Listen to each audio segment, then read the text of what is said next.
Pasado fin de semana me encontré con un tuit que me llamó mucho la atención. Lo puso el doctor Jorge Rojas Serrano, especialista en medicina interna y reumatología del Instituto Nacional de Enfermedades Respiratorias.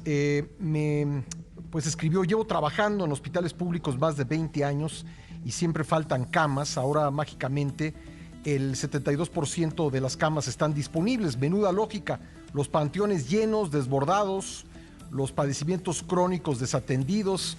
Mis pacientes en el INER llevan 6 meses sin atención y sin seguimiento y siguen con la propaganda de sus camas disponibles, como si el fin fuera tener camas disponibles, como si el mueble libre valiera más que la vida de los mexicanos. Caray. Tengo al doctor Jorge Rojas Serrano en la línea telefónica. Doctor, le agradezco mucho que esté con nosotros esta mañana. Gracias por la confianza. ¿Qué tal? Muy buenos días, Pascal. Muy buenos días a su auditorio. Bueno, se ha hablado en este tiempo de los efectos colaterales del COVID, de los que se habla poco, y uno de ellos, doctor, son todas aquellas personas que no han tenido su tratamiento regular, un tratamiento que no tiene nada que ver con el coronavirus, en un entorno que, como usted dice, pues hay muchas camas vacías para atender a pacientes de coronavirus y hay largas filas de pacientes que esperan otro tipo de tratamientos que regularmente recibían. ¿Cómo lo está viviendo usted?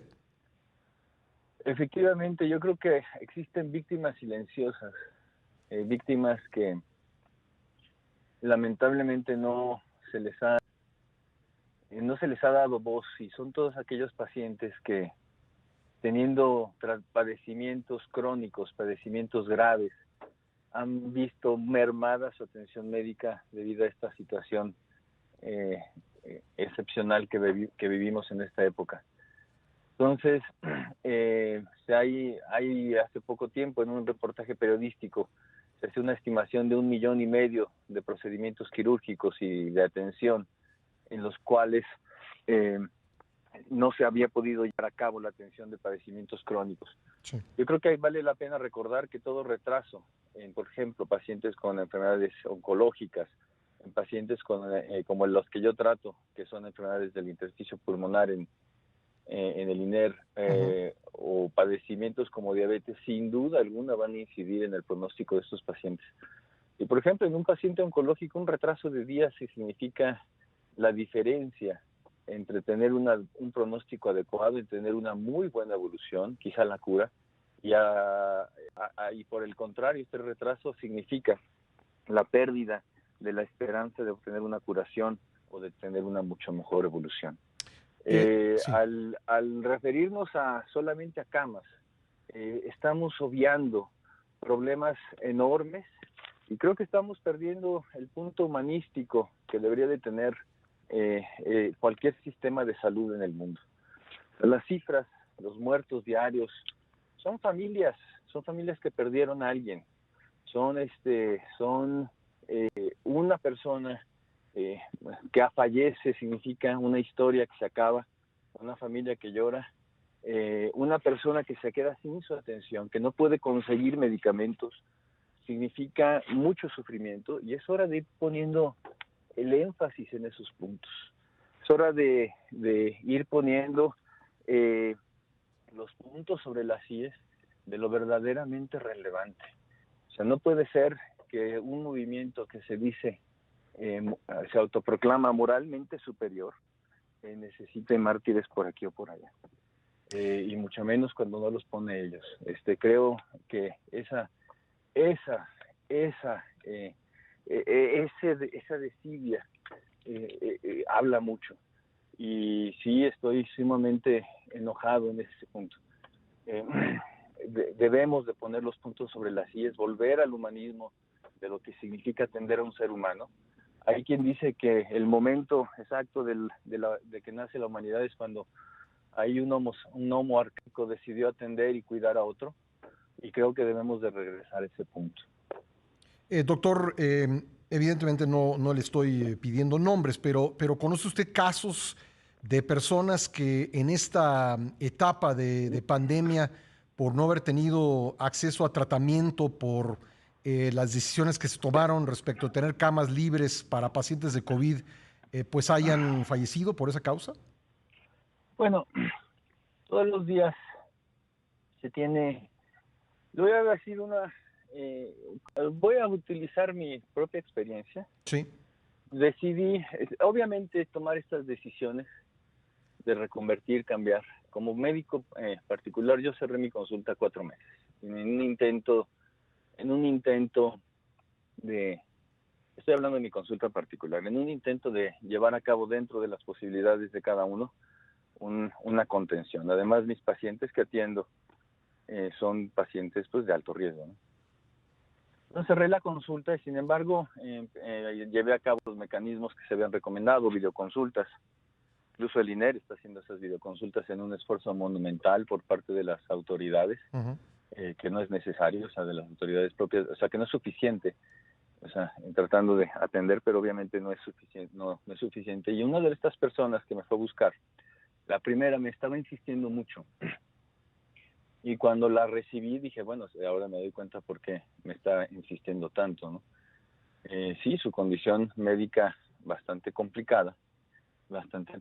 Y este ejemplo, a nivel de medicina particular, ahora ejemplifíquelo en el sistema de salud público, donde a pesar del esfuerzo del personal, pues sí, existe retrasos, o sea, y esto no es nuevo, esto no, hay que ser extraordinariamente claros.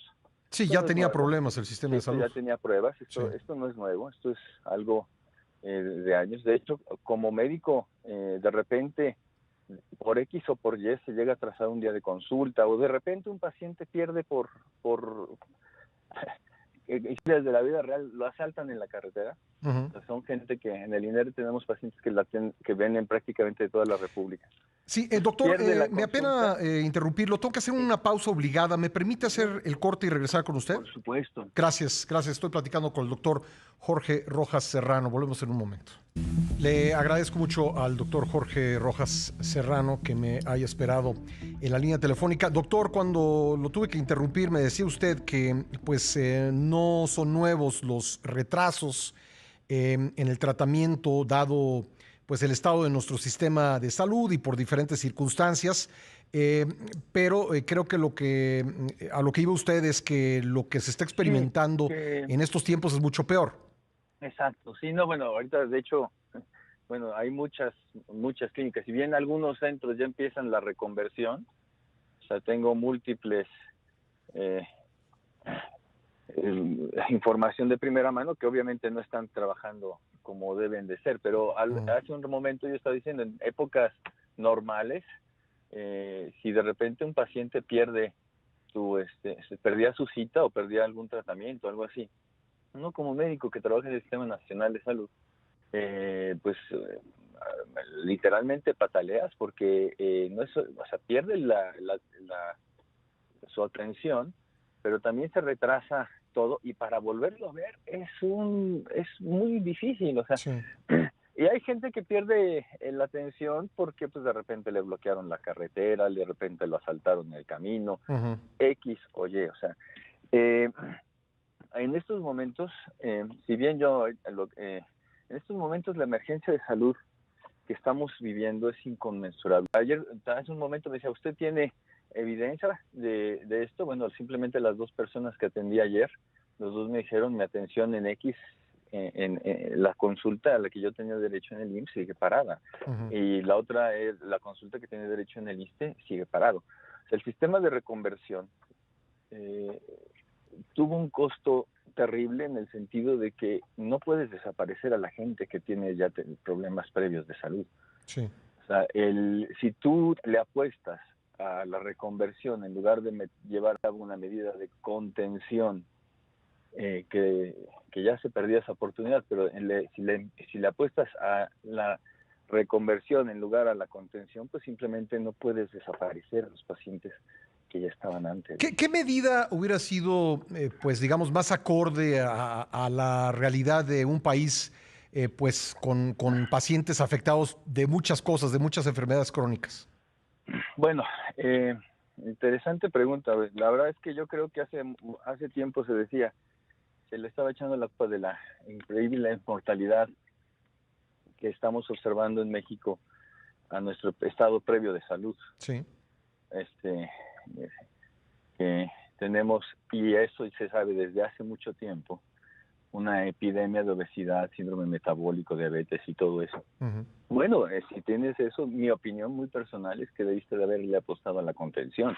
Si tienes una población extremadamente lábil, debiste de haber metido medidas de contención en ese momento. Pero creo que más bien el momento de hablar es lo que cambia. O sea, creo yo que los mexicanos deberemos de estar más bien en el sentido de si hay que hablar las cosas fuertes, o sea, si hay que decir no estoy de acuerdo, sí. El gobierno también debe de aceptar la crítica y además creo yo que la crítica, bien, uno crece con la crítica.